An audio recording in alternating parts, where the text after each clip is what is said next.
Soy Marta Lucía Fuertes Díaz, estoy vinculada con la Escuela de Ciencias Administrativas, Contables, Económicas y de Negocios, y con el mayor gusto les voy a presentar un breve repaso por lo que es la unidad 1 de nuestro módulo Legislación y Entorno Competitivo en Contextos Globales. La unidad 1 se refiere a la normatividad internacional y organizaciones en contextos de globalidad. El enfoque que haremos es hacer un recorrido por el contenido teórico y vamos haciendo unos comentarios poco a poco a medida que vamos avanzando en la presentación. Aquí vemos la primera parte acerca de lo que es la regulación privada, definición y clasificación de las empresas. Las empresas tienen diversas clasificaciones, pero antes de comenzar debemos mencionar que una empresa es una actividad económica organizada, un ente que desarrolla esa actividad económica de manera organizada y cuya clasificación gira en diferentes formas. Por ejemplo, de acuerdo con la actividad que desarrolla la empresa, de acuerdo con su tamaño, de acuerdo con el número de socios. Vemos pues que encontramos según la actividad de empresas agropecuarias, mineras, industriales, comerciales y de servicio. Adicionalmente, también según su tamaño, que hay empresas grandes, medianas, pequeñas, y todos escuchamos y sabemos que existen las pymes. En este contexto, para clasificar una empresa como grande, como mediana o como pequeña, se tiene en cuenta tanto la inversión realizada, la cantidad en inversión realizada, como el número de empleados. Son los dos órdenes en que se identifica principalmente el tamaño de las organizaciones. También decimos que según el número de socios, encontramos que hay empresas realizadas por cualquier persona a las que les denominamos de acuerdo con la norma como personas naturales. Pero cuando esas personas se unen y conforman una nueva unidad, a esa persona le llamamos persona jurídica. En nuestra normativa entonces establecen que se pueden conformar sociedades bajo la figura de colectiva en comandita, que son simple, por acciones, limitada, y sociedades anónimas. Hoy en día hay una figura societaria que está muy llamada a ser usada, sobre todo por las ventajas que ofrece su marco regulatorio, y son las SAS. Más adelante lo vamos a ver. ¿Qué es una sociedad? Cuando se reúnen dos o más personas, aportan un monto, un capital, al cual le llamamos la inversión, deciden sobre qué actividad van a desarrollar y comienzan a hacerlo bajo el nombre o denominación de una nueva persona. Eso se denomina una sociedad. Se crea un ente jurídico diferente de lo que son los inversionistas o los socios. ¿Cómo se constituye una sociedad? Entonces vemos que hay diferentes pasos para constituir una sociedad y deben ser agotados de una manera organizada. Lo primero que se hace, una sociedad nace ante la ley mediante una escritura pública de constitución. Allí se da origen a la sociedad. Lógicamente, para proponer esa escritura pública es necesario pues hacer unos estatutos, que son los que van a contener la escritura pública, y esos van a ser los lineamientos con los cuales se va a regir y va a estar siempre desarrollándose esa sociedad. En esa escritura pública entonces vemos que hay una serie de información. Aquí simplemente presento algunos datos que ya pues son básicos: nombre, domicilio, la clase de sociedad, el objeto social, cómo está conformado el capital, las responsabilidades, los organismos de administración, de control de la sociedad. Todo esto debe estar claro y determinado dentro de la escritura de constitución.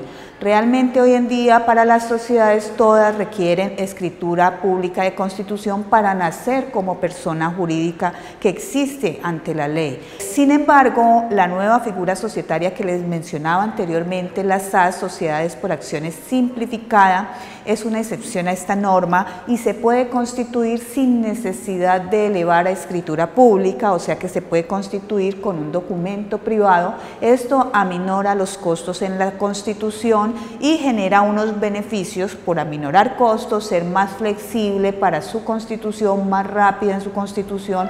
Entonces representa un atractivo bien interesante para las personas que hoy en día están creando sociedades y se están yendo mucho por este tipo societario. Bueno, una vez ya hemos dado la vida a esa sociedad mediante esa escritura pública de constitución, entonces debemos seguir una serie de trámites del orden legal que las autoridades en cada uno de los países exigen. Para nuestro marco regulatorio colombiano, entonces lo que se debe hacer después de contar con el nacimiento de esta sociedad, ya sea por documento privado, si es una SAS, o por documento público, si es una limitada, una anónima, una encomandita, entonces seguimos con el registro de la sociedad para la obtención de su categorización como comerciante, y eso lo obtenemos al efectuar su registro mercantil ante la Cámara de Comercio. Aquí debo señalar, para poder llegar al registro único tributario, el registro único tributario es el que se realiza ante la autoridad tributaria del país. En nuestro caso es la DIAN, Dirección de Impuestos y Aduanas Nacionales, quien otorga el registro único tributario, reconoce a esa sociedad y allí en ese registro se reconocen las obligaciones en materia tributaria que se deben cumplir por parte de esa sociedad. Adicionalmente, como sabemos, todas las sociedades están operando en una localidad específica, a lo que le llamamos un municipio. Cada municipio también tiene impuestos, por eso es importante que siempre verifiquemos a nivel municipal cuáles son los impuestos para las sociedades, y eso debemos hacerlo y formalizarlo, ese reconocimiento de la obligación, a través del Registro Único de Industria y Comercio denominado RUIC. Esto lo hacen en la alcaldía de cada municipio, y como es un impuesto municipal, pues sus tarifas, obligaciones y demás varían de un municipio a otro. Cada municipio tiene su autonomía. Aquí les he compartido una página donde encuentran todo el paso a paso, los guía de manera muy precisa acerca de cada etapa y cada situación que se debe observar para constituir legalmente de manera completa, eficiente, una sociedad. Entonces vemos esa página que está disponible para todos ustedes. Aquí les he traído un pantallazo de la página donde dice básicamente, aquí están mencionando cada uno de los pasos. Primero realice una consulta para que mire a ver cómo va a ser su sociedad, qué es lo que ustedes quieren, luego diligencie y luego formalice, o sea, los lleva por cada una de esas etapas, cada una de esas fases. Bueno, dijimos entonces que la clasificación de las sociedades, aquí se las tengo un poquito pues más grande, más separadas según su objeto social. Entonces se clasifican en sociedades comerciales y sociedades civiles. Según su nacionalidad, pueden ser nacionales o extranjeras. Según su tipo, entonces pueden ser colectivas, limitadas, anónimas, en comandita simple, en comandita por acciones, y no olvidemos la nueva figura societaria, la SAS, Sociedad por Acciones Simplificada. Bueno, las responsabilidades. Las sociedades como ente jurídico autónomo diferente a los inversionistas que se están creando son responsables por todo negocio y por toda decisión que tomen y que impacte el entorno. Entonces decimos que responden por todas sus decisiones en materia de negocios y de lo que esto se derive, ya sea en materia fiscal, en materia laboral, en materia comercial o en general en materia mercantil.